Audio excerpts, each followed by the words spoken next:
Hey guys, when you go to buy a home, one of the big steps is getting your appraisal.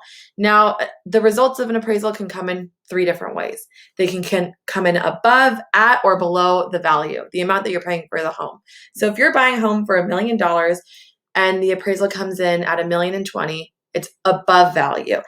Don't do anything, and especially don't tell the listing agent or the seller that the home's worth more.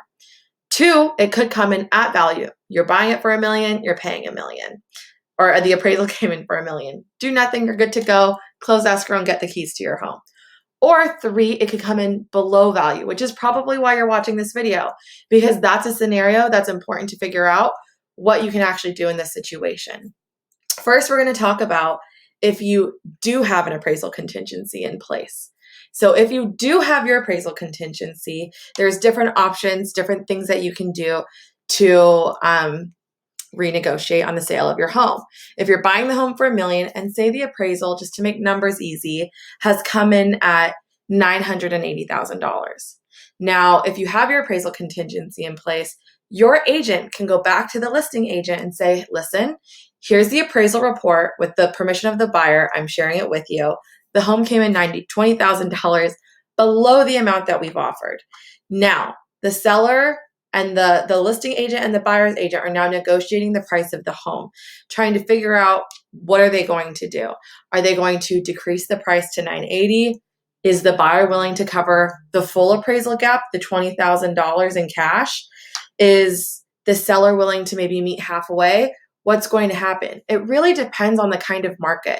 If it's a really hectic market and there's a lot of buyers who are interested and they have backup offers, that seller might say, you know what? I'm not worried. We're going to go with another buyer. If you guys want to cancel escrow, go for it. You have your appraisal contingency in place. Or if it's a buyer's market, then that seller is going to say, you know what? All right, well, we have no other buyers who are interested. We'll decrease our price to the amount that it appraised for, which is great. If you're a buyer, you get a discount. If you're a seller, not so great because you're losing potential money or potential income on the sale of your home.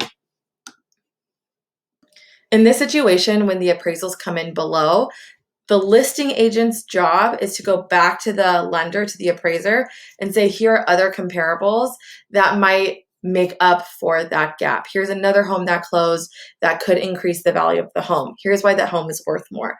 But the buyer's agent should really be excited for you to get a discount on the home if that's something that's in the realm of possibility. Now, you can still have your appraisal contingency and have agreed to ahead of time cover a specific amount in the appraised value if there's a gap.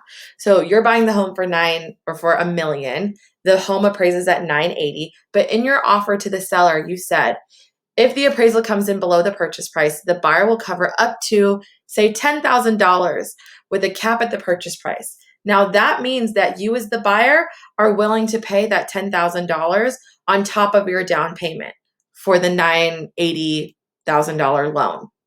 Okay, so now the purchase price goes to an automatic $990,000 as long as the seller agrees. Say that home appraises for $900,000 and the seller's like, I'm not making the price $910,000. Then you guys can decide to meet in the middle, or you can cancel escrow and get your earnest money deposit back. If you have any questions about appraisals or need any help buying or selling a home in Southern California, you can reach out to our team and the information in the description.